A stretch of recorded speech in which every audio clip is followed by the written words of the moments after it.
What's up, y'all? So I'm back again with another video. Just moving in obedience to what God has called me to do and be, and that's all I can do. So right now I'm just chilling in the closet, and God was like, I need you to put this out there for my people. So, it's about to get real. It's about to get real. It don't get no realer than this. Like, I know when you, let me put it like this. So when you walk in obedience to Christ and obedience to God, you're not going to be liked. I wasn't liked to begin with. So it really don't make me no never mind. You know what I'm saying? So to me, it's natural anyway. It's only natural because it's not like I was just this big well-liked person to begin with. But now I know, you know what I'm saying? Like walking with Christ and walking and being obedient, people not gonna like me, and it's okay. It's all right. It's all good. That it comes with the territory. They didn't like Christ. They couldn't stand Christ. So it's only the follower is no better than the master. Okay? So why am I saying that? So I'm saying that to lead up to this. God kept repeating to me over the past few days, many are called, few are chosen. See, and he started saying that to me. It was this particular night. He had me to step out in obedience and do something that was kind of out my comfort zone, out my norm. You get what I'm saying? But when it comes to God, I'm down for whatever. When he tell me to do something, I'm down for whatever. It might take me a minute to get it together. It might take me a little second to be like, all right, God, what we doing? What we gotta do that? For real? Sometimes it take me a minute to gather, like, all right, Lord, you want me to do, you gotta give me the strength, because you know this is not something I would normally do. You get what I'm saying? And when it come down to it, my love for God overrides any and everything, you know what I'm saying, that could possibly even be dealing with fear, anxiety, any of that. The love for God overrides everything. It overrides everything. And why does it override everything? Because he pulled me out the pit when there was nobody else there to pull me out. He was there.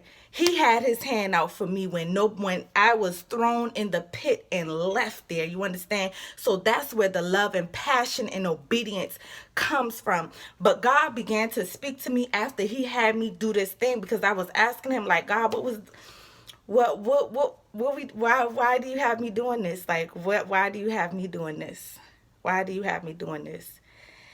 And what God began to minister to me and let me know is he does things. God is very artistic. God created artists. Follow me when I'm saying this. God created the most creative person you know. The most creative person you have ever seen. God made them. Follow me. God created everything under the sun and under the earth. Okay? He created it. God is the most creative being that you could ever fathom.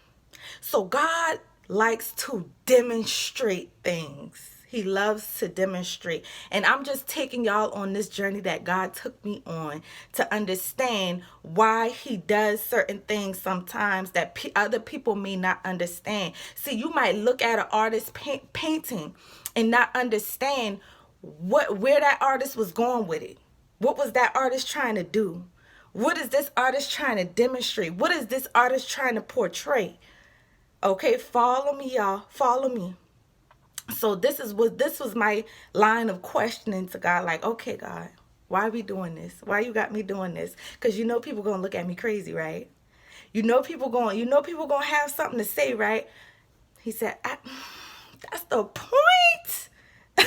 That's the point. That's the point. That's the point. And God, once again, I said this 2 times before, I'm going to say it again. Many are called. Many are called, but few are chosen. Many are called, but few are chosen. I'm about to grab my Bible, y'all. Hold up.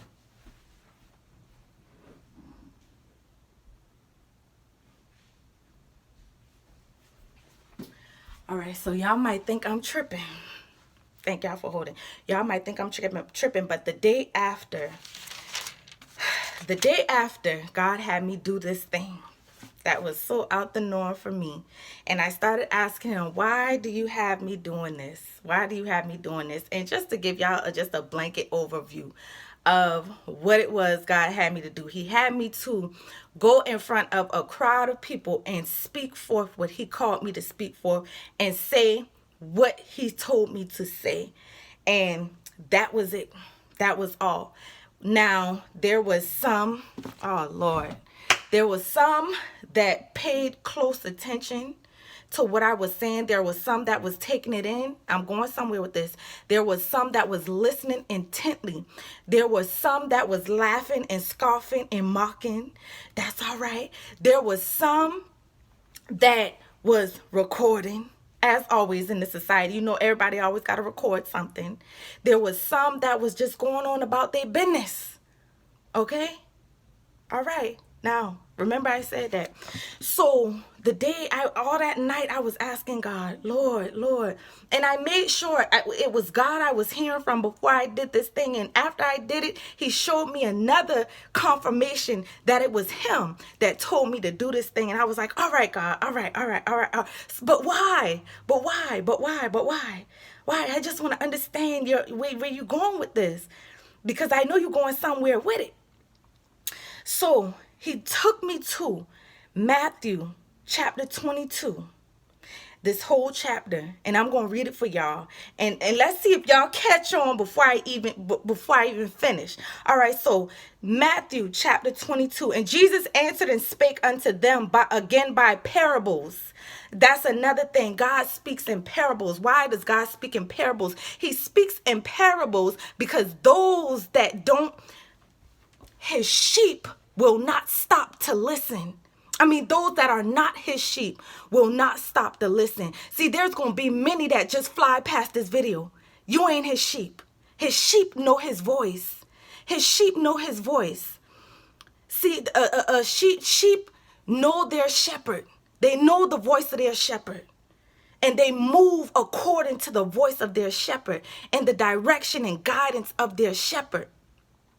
So he spoke in parables to the people, to the crowds. When Jesus was going from town to town, city to city, place to place, stopping to preach, he spoke in parables. And those that listened intently enough to know in their spirit there was something more to what he was saying, his sheep, they would stop and ask questions and say, what do you mean by that?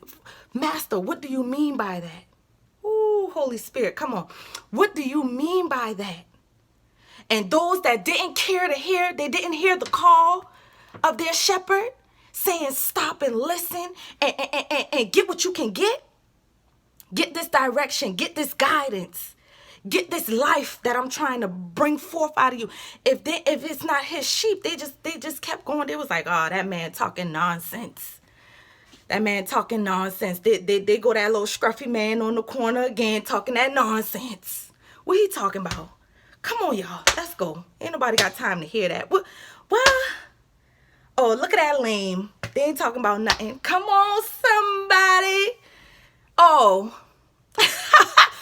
But thank God, God's sheep need validation from no man. From no man do we get our validation, because we are royalty. Understand this. Understand this. Royalty. Come on. So that's why God spoke in that's why Jesus, which was